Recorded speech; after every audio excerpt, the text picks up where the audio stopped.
이 말씀이 이제 굉장히 많은 부분에서 이 부흥회나 아니면은 여러 목사님들이 설교하시는 어떤 말씀 중에 하나입니다. 부르짖으라라는 말은 다른 말로 하자면 기도해라라고 볼 수가 있죠. 기도하면 하나님은 약속하십니다. 응답해 주시겠다라고 약속하시고, 내가 알지 못하는 크고 비밀하고 은밀한 그 일들을 내게 보이리라라고 말씀하십니다.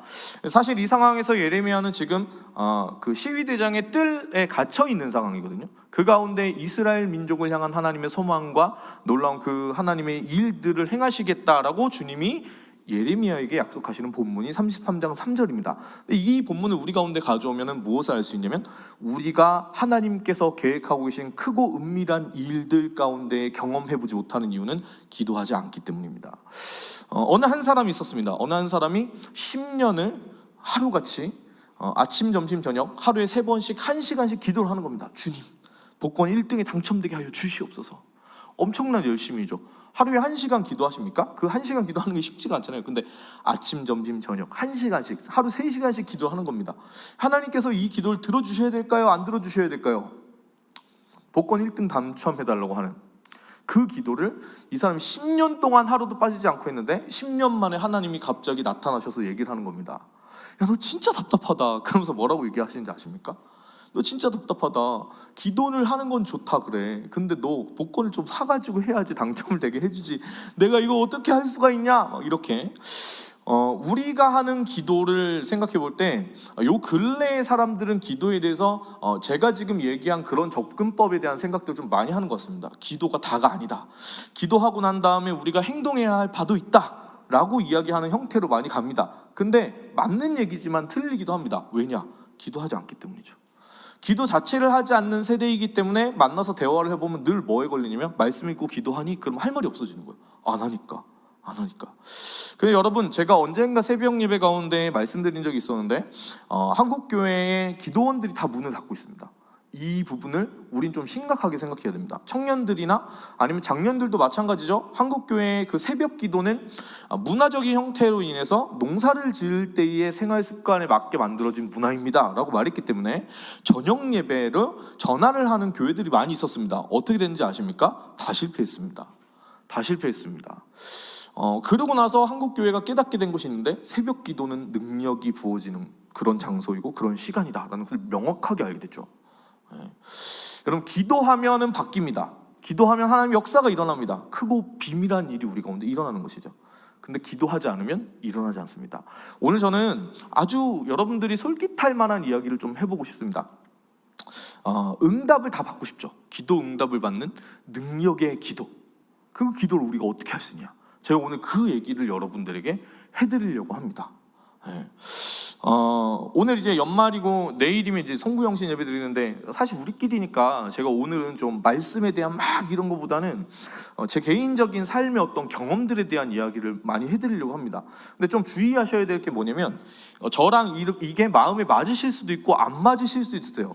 그러니까 제가 말씀드리는 부분에 디테일한 부분에서는 동의가 안 되실 수 있어요. 근데 그러면 그냥 그거를 어려워하지 마시고, 그냥 저 목사님 저렇게 생각하시는구나, 그거보다는 뭐에 좀 집중하시면 되냐면, 제가 왜 그렇게 생각을 하게 됐는지에 집중하시면 좋을 것 같습니다. 제 개인적인 얘기를 좀 드리자면요, 저는 사실은 기도에 대해 이야기할 만한 자격이 있는 사역자가 아닙니다.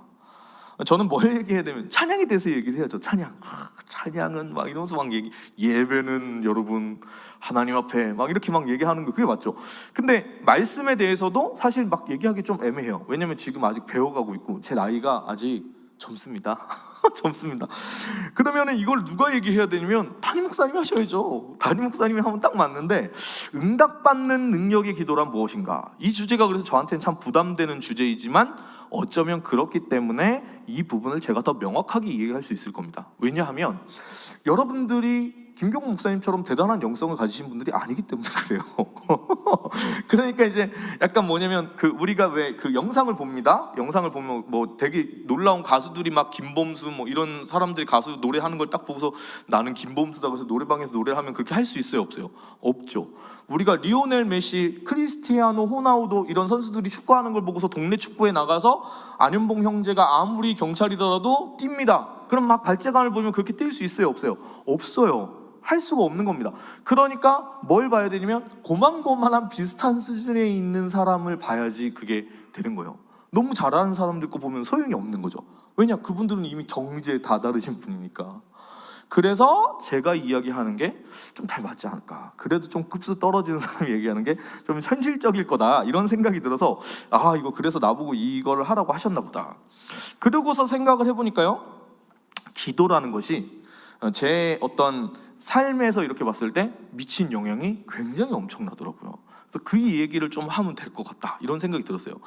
여러분, 저는 20살 때에 정말 그냥 좀 과장되게 좀 적나라하게 이 표현이 좀 약간 죄송한 표현인데, 적나라하게 말씀드리면 정말 쓰레기 같은 삶을 살고 있었습니다.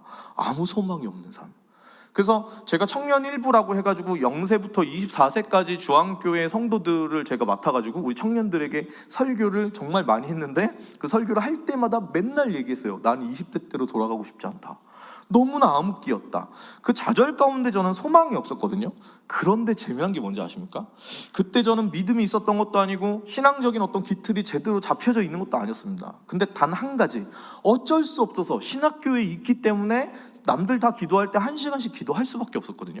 그리고 마음속에 그게 있었어요. 너무 잘하는 게 하나도 없으니까 뭐밖에 할 수가 없냐, 말씀 있는 거는 읽다가 잡니다. 그래서 뭐밖에 할 수가 없냐, 기도하러 올라갔던 거예요. 기도 반, 찬양 반. 그래서 혼자 동아리방에서 기도 막 하면서 막 하는데 맨날 눈물밖에 나는 게 없는 거예요. 주님, 나는 왜 이렇게 찌질하고, 나는 왜 이렇게 비참하고, 나는 왜 이렇게 가진 게 없죠. 맨날 그런 기도만 했어요. 근데 그러면서 작게 하나씩 기도한 게 있어요. 하나님, 나 이랬으면 좋겠네요. 재미난 게 뭔지 아십니까? 저는 지금 무슨 기도를 했는지 기억도 못해요. 재미난 건 하나님 시간이 지나서 알려주세요. 너 그때 기도한 거 이렇게 응답됐다. 너 그때 기도한 거 이렇게 응답됐다. 그 기도의 응답이 쌓여서 지금 제가 이 자리에 있습니다. 그래서 이 설교, 이 나눔을 준비하면서 제가 알게 된 게 뭐냐면, 하나님은 하나도 빠짐없이 다 응답해 주셨구나, 이걸 알게 된 겁니다. 제가 이렇게 말씀드렸는데, 저는 1시간이라고 얘기했지만 그 학부 때의 학교의 분위기가 그랬던 거예요. 그 이후에 제가 시간을 많이 그렇게까지 기도했냐, 그런 것 같진 않아요. 그러니까 이 부분에서 우리는 약간의 의문을 가질 수가 있는 것이죠. 어떤 분들은 두 가지 생각합니다. 여기서도 부르짖으라고 했기 때문에 첫 번째, 기도는 오래 해야 되는 거 아닙니까, 목사님? 오래 해야 되는 거 아닙니까? 오래 하면 좋죠. 근데 반드시 오래 하는 것만이 능사는 아니다. 두 번째, 목사님 너무 간절한 기도로 해가지고 막 부르짖으면서 해야 되는 거 아닙니까? 사방이 다 떠나가도록. 그러면 제가 여쭤볼게요. 주여 이러면 안 들어주고, 주여 이러면 들어주십니까? 아니라는 거죠. 그러니까 그런 거랑 상관없어요. 그래서 제가 그 근거를 이렇게 좀 찾아봤는데, 만약에 오래 하거나 아니면 내가 어떤 더 세게 기도하는 거에 기도 응답의 포인트가 있다면, 그것은 하나님이 아니라 우리의 의를 추구하는 신앙으로 나아갈 수 있는 겁니다. 내 능력으로 하나님의 능력을 끌어올 수 있다라는 관념이기 때문에 틀린 거죠. 앤드류 머레이라는 사람이 있습니다. 앤드류 머레이라는 우리 선생님, 제가 되게 존경하는 분인데, 이분이 쓴 책에서 책 제목이 뭐냐면 모든 기도가 응답되는 영적 능력의 비밀. 엄청나죠? 모든 기도가 응답되는 영적 능력의 비밀. 그 책이 있어요. 제목이 엄청난데, 이 책에서 머레이 박사는 하루에 10분 정도의 시간을 기도하면 충분하다고 얘기합니다. 10분 정도의 기도의 시간이 확보될 때 충분하게 하나님의 능력 가운데 우리가 나갈 수 있다라고 얘기를 하는 것이죠. 1시간이나 2시간을 얘기하는 게 아닙니다. 10분. 문제는 뭐예요? 그 10분을 기도하지 않는다는 거죠. 우리 담임 목사님께서도 몇 분 얘기하시냐면 15분 얘기하시면 15분. 그래서 연말이 이제 끝나고 내년 새해가 됐을 때 우리 마음 가운데 저희 오늘 목표는 딱 한 가지입니다. 그래, 하루에 15분이라도 기도하자. 여러분이 그 마음을 품으신다면 저는 오늘 성공한 거겠죠? 우리가 이 시점에서 기도 응답을 따져볼 때 기도를 딱 얘기하기 전에 먼저 전제로 살펴봐야 될 것이 있습니다. 여러분들에게 복음의 의미는 무엇인가요? 이걸 따져봐야 됩니다. 그러니까 이런 거예요. 우리가 아는 하나님을 우리가 들은 바로 따지면, 우리가 느끼고 있는 바가 아니라 우리가 듣고 아는 바를 따지면, 하나님은 우리를 절대적으로 사랑하십니다. 아멘? 그럼 한번 물어보겠습니다. 그 사랑을 여러분 누리고 계십니까? 확신하십니까? 문제가 뭐냐면 확신하는 사람이 적습니다. 아는데 나 진짜 하나님 이렇게 나 사랑하신다고? 거기서부터 핀트가 뭐가 이상한 거거든요. 뭐가 이상한 거예요? 복음이라는 것이 여러분에게 기쁜 소식입니까? 우리 자매가 A7C를 싼 것보다 복음이 더 기쁜 소식입니까? 네? 정말로 그래야 되는데 냉정하게 제가 이렇게 본 바는 뭐냐면 복음이 우리 안에 신발을 사거나 옷을 사거나 차를 사거나 집을 산 것보다 기쁜 소식이 아니라는 걸 발견하게 되고 있는 겁니다. 이 복음이 정말 우리 가운데 기쁜 소식인지를 따져보아야 하는 시대가 된 것이죠. 교회는 복음을 기쁜 소식이라고 얘기하지만 더 이상 성도님들이 그것을 기쁜 소식으로 받고 있는지를 생각해 보아야 합니다. 다른 의미로 하자면 복음을 알고 있지만 이것이 내 삶 가운데 아무런 영향을 미치지 못할 수가 있는 것이죠. 성경은 천국은 마치 밭에 감추인 보와 같아서 그 밭을 사려고 자기가 가진 모든 것을 다 들여가지고 그 밭을 소유하게 되는 거다라고 이야기를 합니다. 이것이 복음이거든요. 그 천국. 복음의 진수라고 했을 때 그것은 결국에 예수님께서 이 땅에 오신 것, 그리고 십자가에 죽으시고 부활하셔서 우리 죄의 문제를 해결해 주신 것입니다. 그렇죠? 이게 복음이잖아요. 할렐루야. 그러면 이제 물어볼 수가 있는 거예요. 우리 죄의 문제가 해결됐어요. 그게 우리에게 어떤 의미죠? 제가 알게 된 건 뭐냐면 모른다는 거예요. 그걸 어떤 의미인지를 모른다는 거예요. 거기에서 딱 끝나면 그래 뭐 죽으시고 부활하셔서 죄의 문제 해결하시죠. 그거 모르는 사람이 어디 있습니까? 여기 다 알지. 문제는 뭐냐면 그게 뭔지를 몰라요. 무슨 의미인지를. 그래서 그렇게 끝나게 되면 뭘 못 누리냐면 구원과 영생을 모르고 알 수 없고 누리지를 못해요. 죄의 문제가 해결된 게 왜 중요한가? 그것은 하나님께서 우리와 함께 하시고 우리와 교제하시고 그 온 천지 만물을 주신 하나님께서 우리와 밀접하고 친밀한 관계를 가지시길 원하시기 때문에 그렇습니다.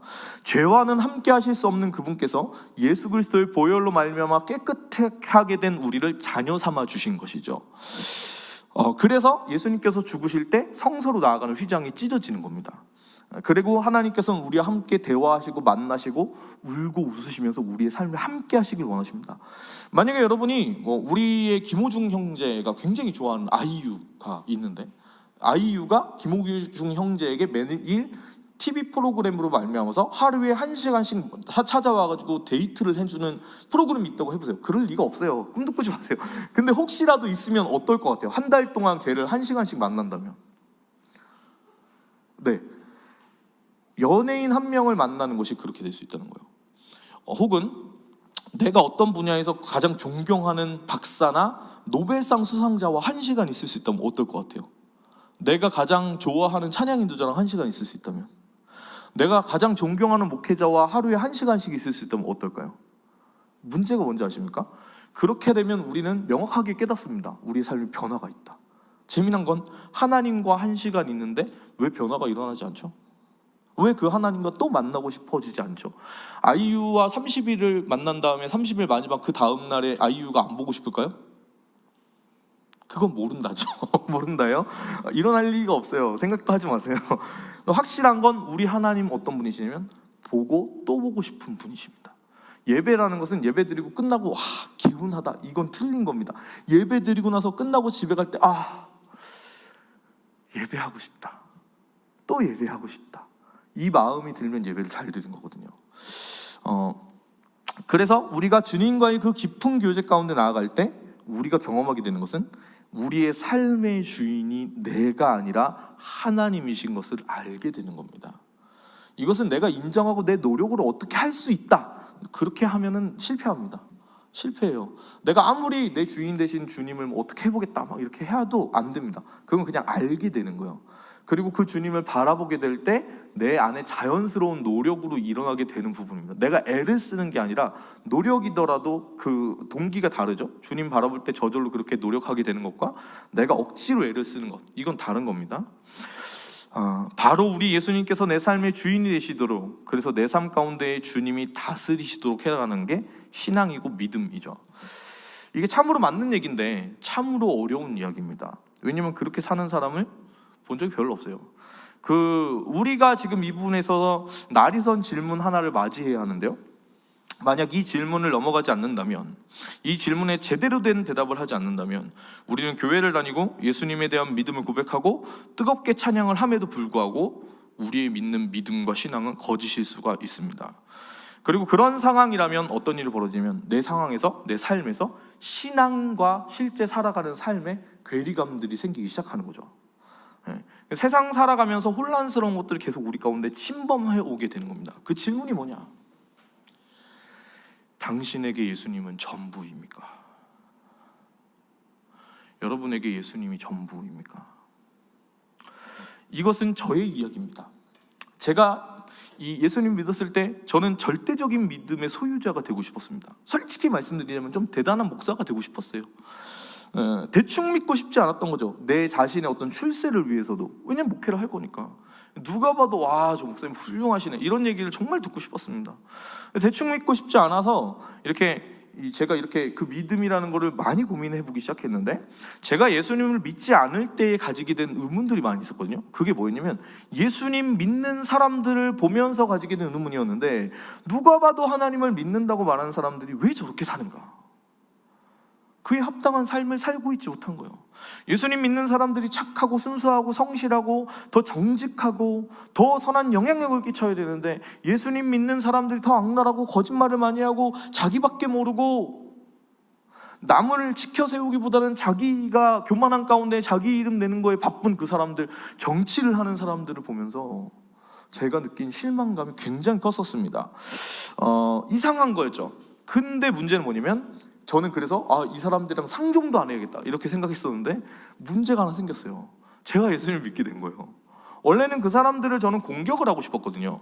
주일에 우리 담임 목사님께서 나병 환자를 고치신 예수님 이야기를 해주셨죠. 그게 마태복음 8장에도 나오는데, 저는 마태복음을 예수님 믿는 사람들을 공격하기 위해서 읽었습니다. 뭘 얘기하고 싶었냐면, 니네 예수님 믿으면서 교회 다니면서 성경책도 하나 모르지? 이 얘기를 하고 싶어서 마태복음을 읽어가기 시작하다가 예수님께서 나병 환자를 고치시는 이야기를 접하게 됐죠. 이 이야기에 여러 가지 본질적인 것들이, 의문 사항들이 있는데, 제일 제가 크게 충격을 먹었던 건, 저는 나병 환자가 고침을 받았다는 것은 의문 사항이 아니었습니다. 예수님께서 만약에 하늘을 나르셨다, 저는 그거에 이상하다라고 생각하지 않았을 겁니다.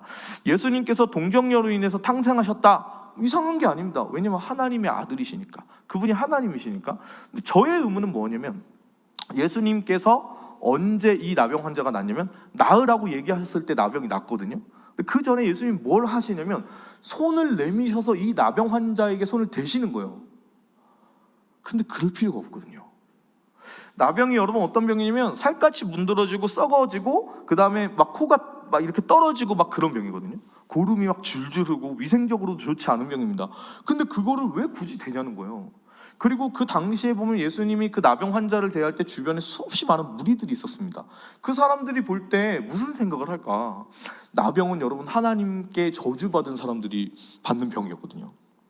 그래서 나병 환자가 돌아다니면 돌로 쳐가지고 죽여도 그게 죄가 아니었던 겁니다.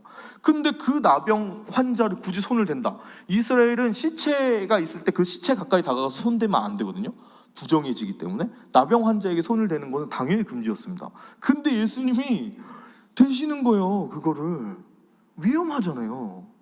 그리고 세균이나 막 원인이 정확하게 뭔지도 알 수 없는데 그거를 손을 대시는 거. 왜 그랬을까? 예수님께서는 이 사람의 나병이, 많은 사람들은 이 사람에게 나병이 문제라고 생각했지만, 이 나병 환자의 마음 가운데에 나병이 있다는 걸 아셨던 겁니다. 어떤 한 사람이 있는데, 이 한 사람의 마음 가운데 귀신이 들어와 있었습니다.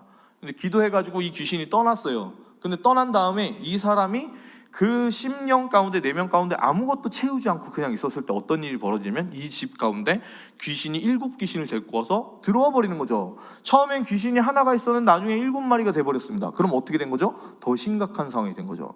제가 청소년들과 청년들을 케어하고 멘토링 할 때에 왜 어른들의 단계에서 보면은, 여러분 밑에 어린 친구들 보면은 이거 문제네, 이런 게 딱 보이잖아요. 그래서 그 부분을 고치면 해결이 돼야 되는 게 맞는 거거든요. 해결이 안 되는 사례들을 너무 많이 보는 거예요. 이것만 문제를 해결하면은 나아져야 되는데, 나아지는 것처럼 보이다가 더 안 좋아지는 거예요. 왜 그러냐? 알게 된 겁니다. 겉으로 보이는 문제가 아니라 내면의 상한 그 부분을 말씀으로, 은혜로 성령께서 채워주시지 않으면 더 안 좋은 상황 가운데 나가는구나, 더 공허해지는구나. 예수님께서는 그 나병 환자의 마음 가운데 있는 병을 아셔서 손을 내미사 그의 마음의 병을 고쳐주신 것이죠. 우리는 알지 못하는 그 나병 환자가 누굽니까? 저예요. 교회 다니는 사람들 깔라고 성경책 보고 있는 제가 나병 환자인 거예요. 아무 소망이 없는 그런 나에게 예수님이 손을 내밀어 주신 거예요. 그 손을 내밀어서 나를 고쳐주셨던 예수님이 나 때문에 생명을 주셔서 십자가에서 죽으셨대요. 그래서 제가 그 예수님을 믿게 됐습니다. 그 경험으로 인해서 제가 예수님을 믿게 되었기 때문에 저의 질문은 끊임없이 두 가지가 이어졌습니다. 첫 번째, 예수님이 나에게는 귀하신 분인가? 두 번째, 예수님께서는 정말 나의 삶의 왕이신가? 한 줄로 요약하면 이렇게 되는 거예요. 예수님이 나의 삶의 전부인가? 죄송한 얘기지만 그렇게 구원을 받은 이후에 신학교로 갔음에도 불구하고 저에게 예수님은 왕이 아니었습니다. 제 안의 비전이, 저는 찬양 인도자가 되기 위해서 학부를 갔거든요. 대학교를 갔는데 선배가 와서 물어보는 거예요. 되게 무섭게. 야, 너 비전이 뭐니? 이렇게 물어보는 거예요. 저희 때 비전 열풍이었거든요. 근데 비전이 찬양 인도자가 되는 겁니다. 그렇게 얘기했죠. 예배자가 되는 겁니다. 딱 그랬더니 그래? 그러더니 어느 누나가 물어보는 거예요. 너 그거 하나님이 하지 말라 그러면 안 할 수 있어? 근데 갑자기 머리 한 대 맞은 것 같은 거예요. 저는 이것 때문에 대학교로 왔는데. 그래서 기도하면서 봤죠. 당연히 답은 뭡니까? 내려놓을 수 있어야 되잖아요. 근데 마음속에서 계속 정직한 마음으로는 못 내려놓겠는 거예요. 그래서 알게 됐어요. 이 비전이 나한테 지금 하나님보다 크구나. 그래서 그걸 내려놓는데 3개월이 걸렸어요.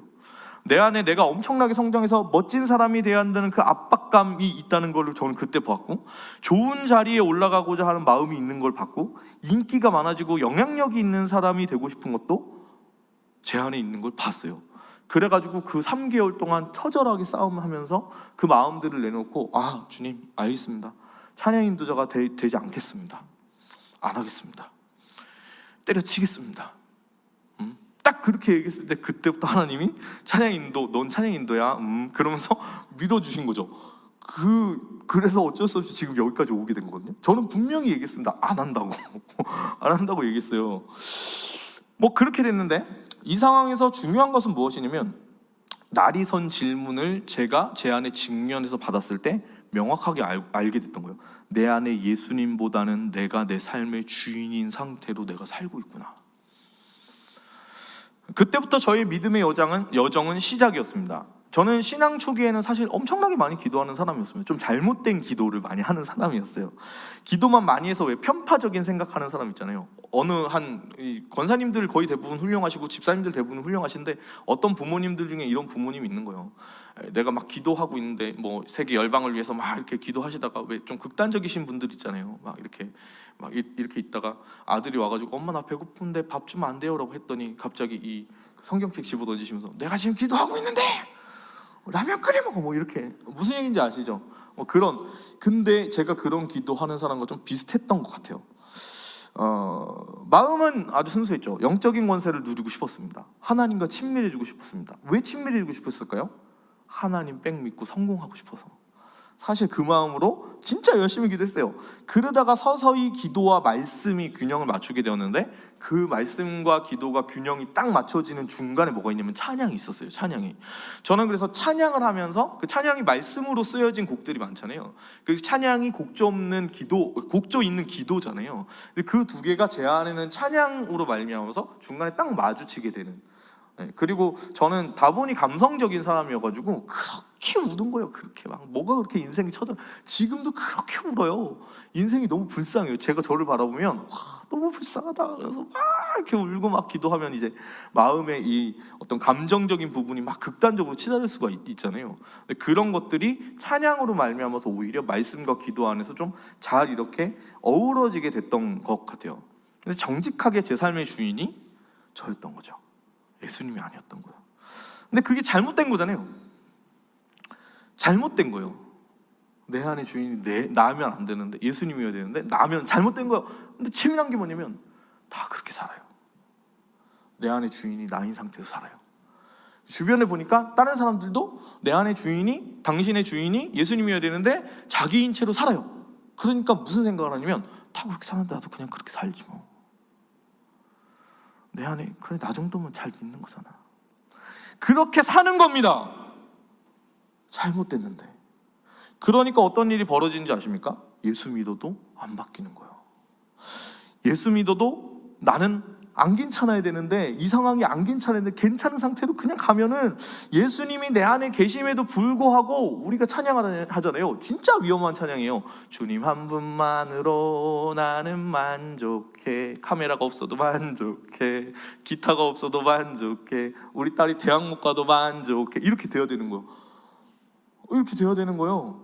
제가 찬양 인도자로 사람들이 인정 안 해줘도 만족해가 돼야 되는 거예요.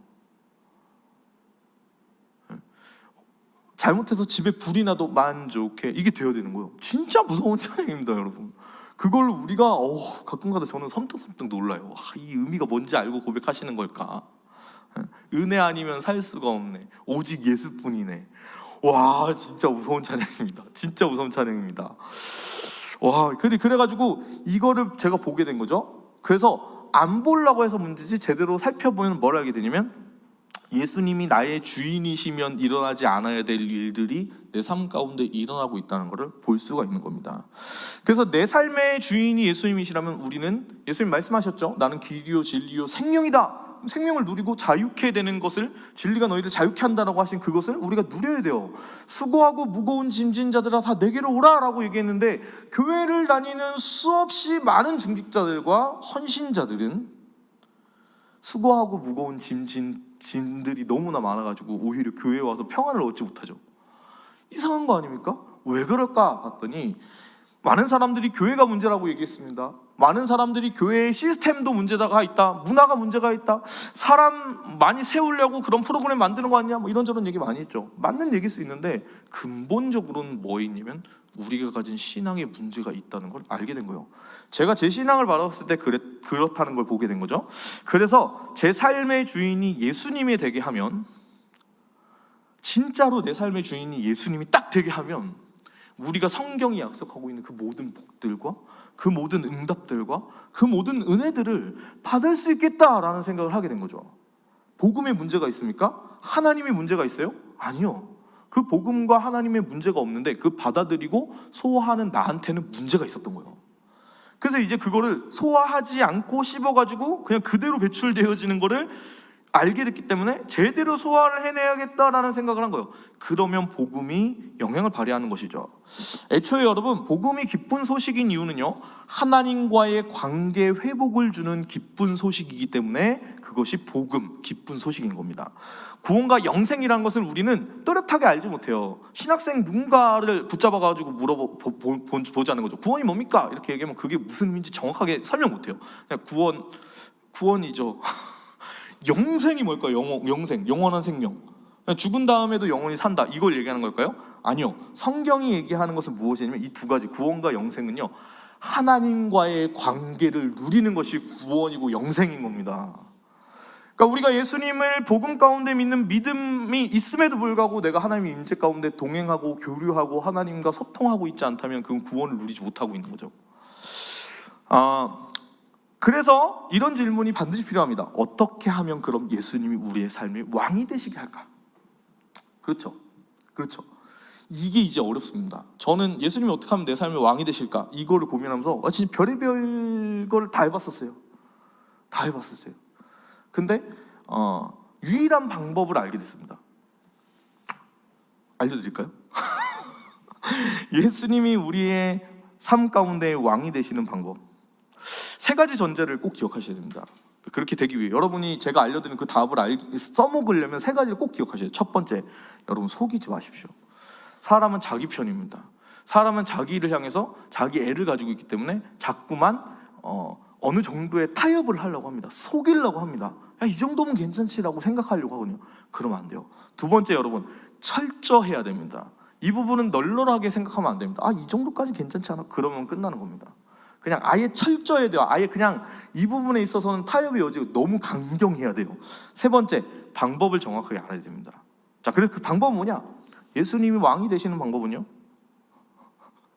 간단한데요, 내 안에 왕이 될 수 있는 다른 모든 것들을 다 제거하는 겁니다. 내 안에 주인 삼은 다른 모든 것들을 다 내려놓으면 주님이 왕이 되시는 거죠. 잘 아시는 찬양이잖아요. 내가 주인 삼은 모든 것 내려놓고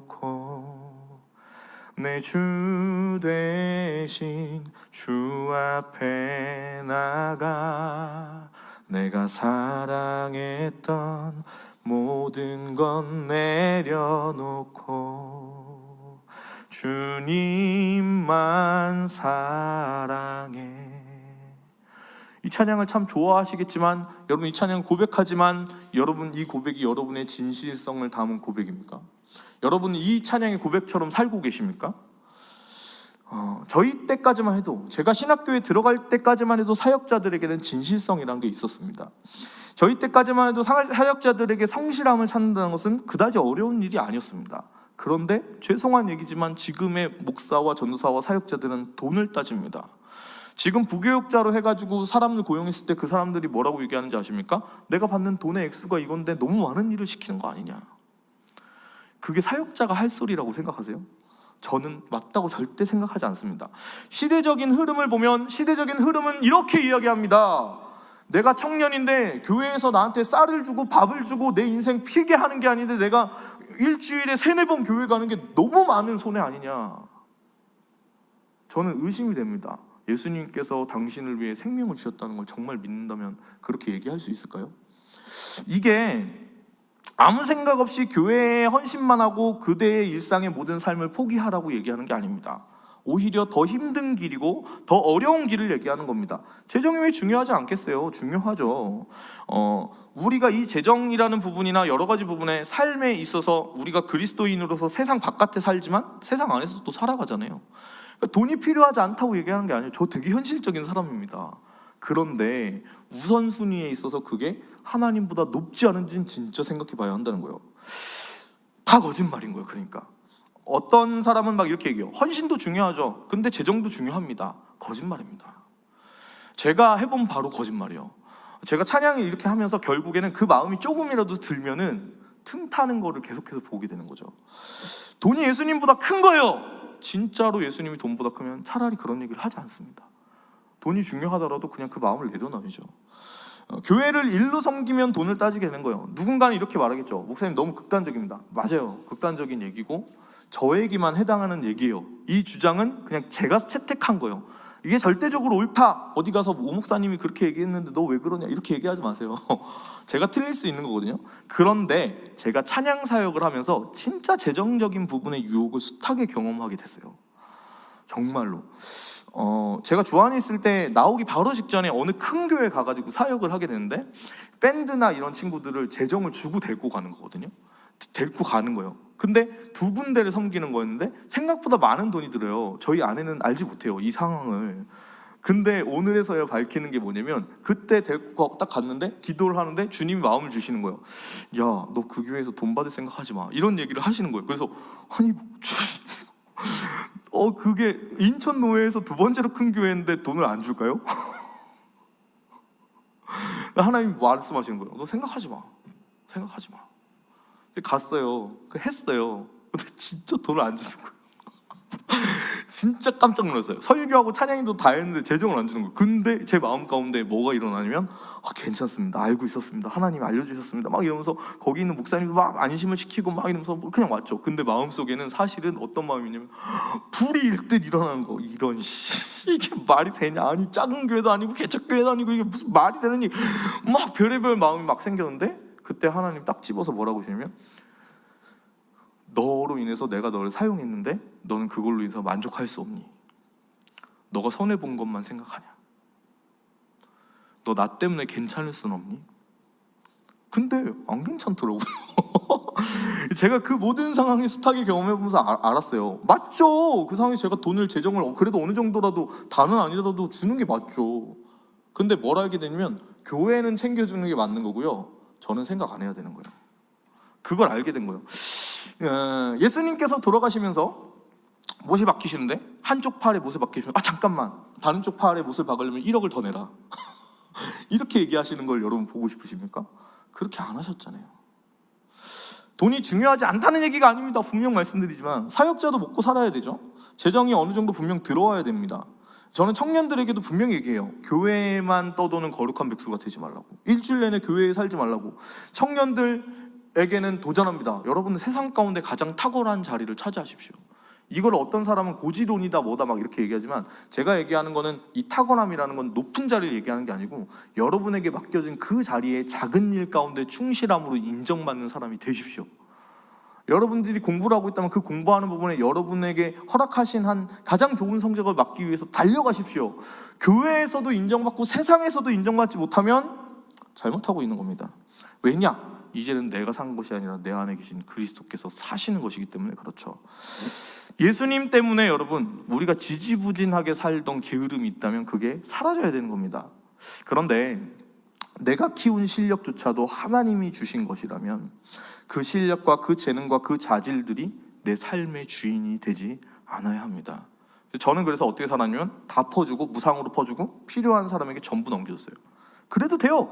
왜냐? 만약 내 삶의 주인이 하나님이시고 내 능력이 아니라, 내 노력이 내 실력을 만든 게 아니라 하나님이 나를 가르치셔서 하나님이 나를 빚어주셨다면 공유하는 걸 두려워할 필요가 없어요. 필요한 만큼 더 주실 것이기 때문에. 그래서 여러분, 자리를 내려놓아야 됩니다. 자리는 사람들의 인정을 받는 거거든요. 그 자리에 대한 부분에 제가 여러 가지 유혹들이 굉장히 많았죠. 저 욕심이 굉장히 많은 사람이거든요. 때때로 부교육자의 위치에 있을 때 담임 목사님의 의견과 부교육자의 의견이 틀릴 수가 있습니다. 예를 들어서 제가 초기에도 그런 얘기 많이 드렸는데, 제가 청년부를 만약에 나중에 생겨서 맡게 됐어요. 청년부가 막 부흥하는 거예요. 한 200명, 300명 돼가지고 작년보다 청년이 더 많아졌어. 그런 상황에서 역시 나는 능력이 종인가 보다 막 그러고 있는데, 담임 목사님 오셔가지고 목사님 이제는 그 자리는 다른 사람에게 넘겨주십시오. 그러면 제가 어떻게 해야 될까요? 마음이 어려워야 될까요? 아니요.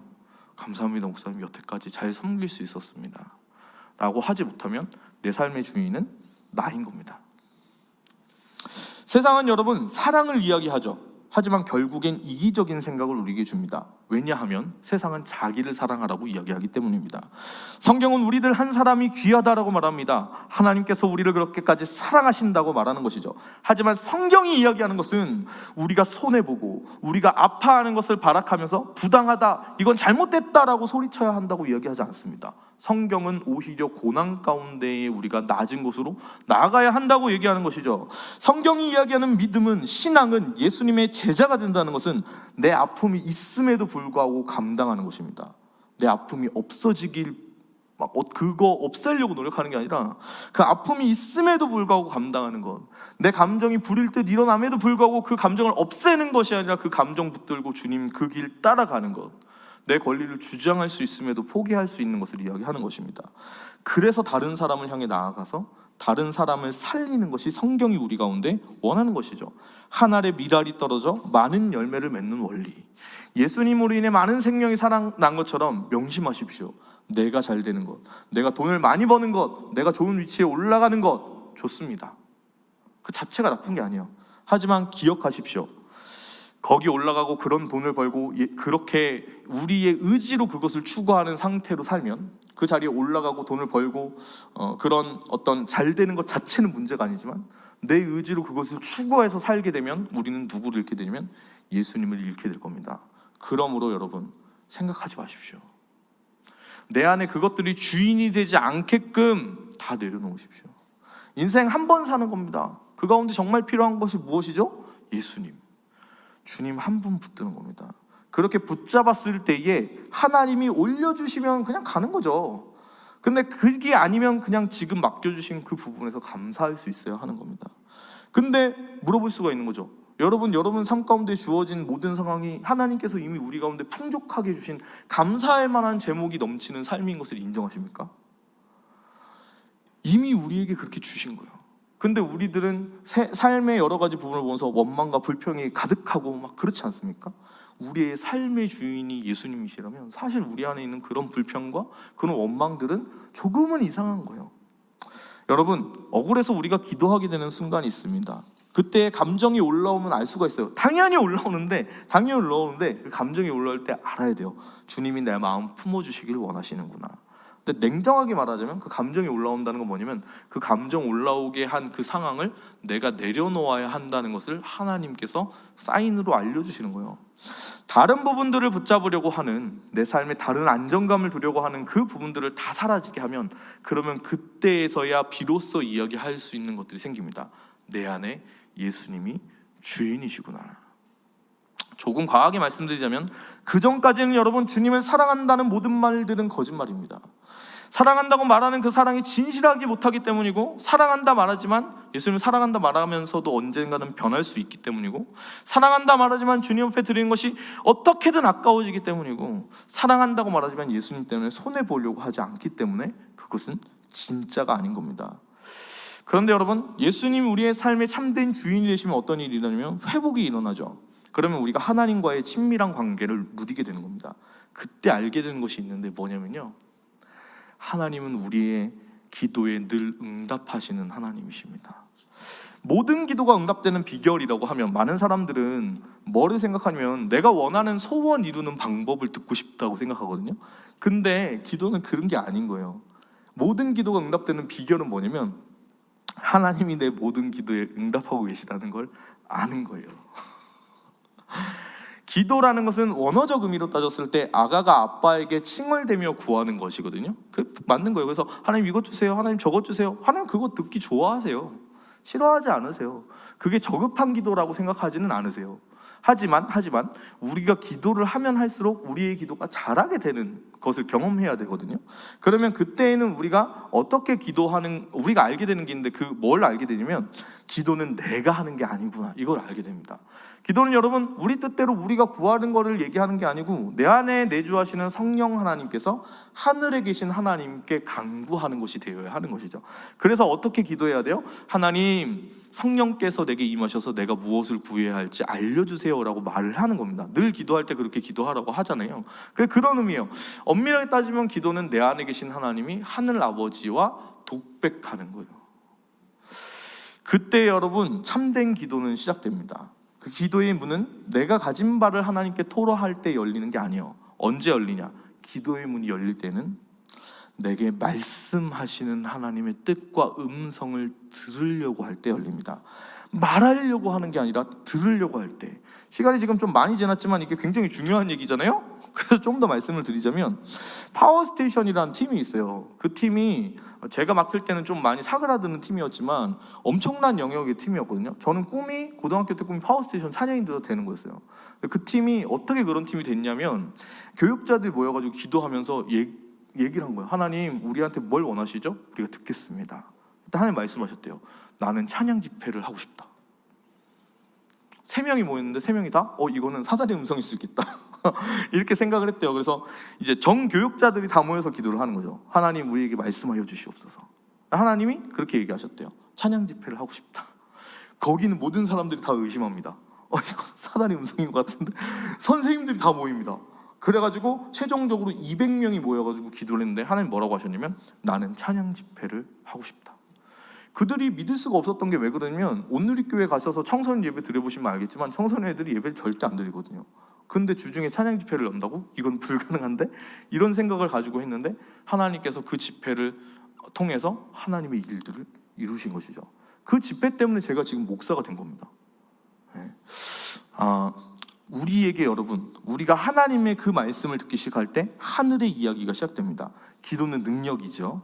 모든 찬양 사역 가운데 기도가 중요한 이유는요, 예배가 하나님의 능력이 부어지는 가장 뜨거운 전장이기 때문입니다.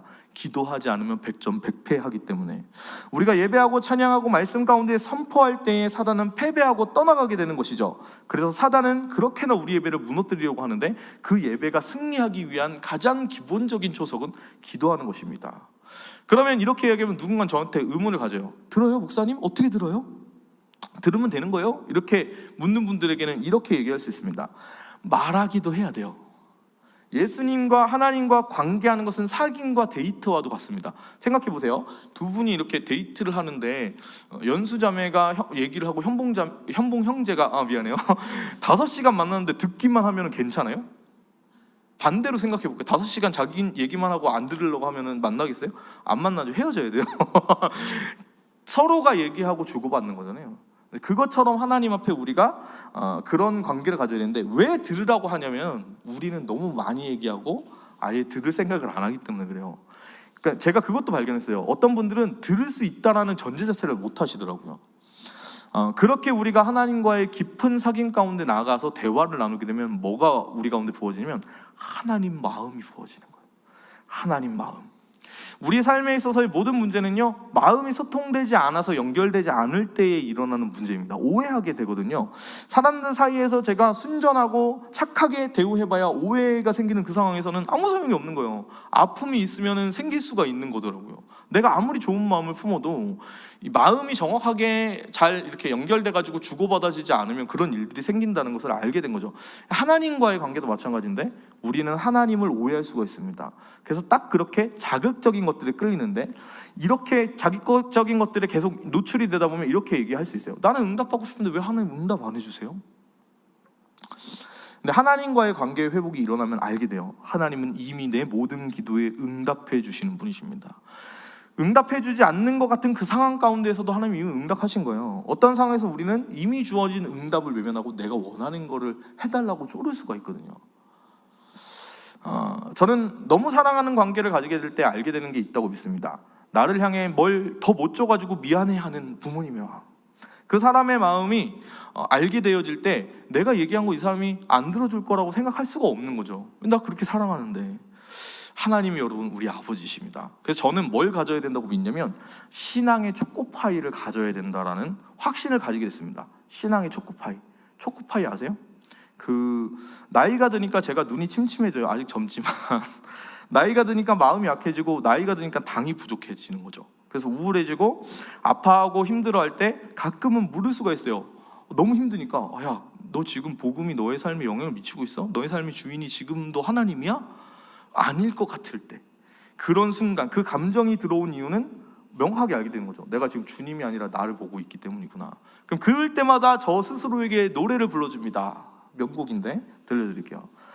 말하지 않아도 알아요. 눈빛만 보아도 알아. 그저 바라보면 마음속에 있다는 걸. 초코파이는 여러분 초코파이입니다. 가나파이라고 들어보셨어요? 가나파이가 초코파이를 대체할 수 있을까요? 없을까요? 오리온제가 아니면 초코파이는 초코파이가 아닙니다. 하나님의 은혜가 부어지는 그것이 초코파이인데 하나님의 은혜는 다른 것으로 대체할 수가 있는 게 아닙니다. 가나파이가 초코파이가 될 수 없는 거죠. 저는 그런 관계를 가지고 싶습니다.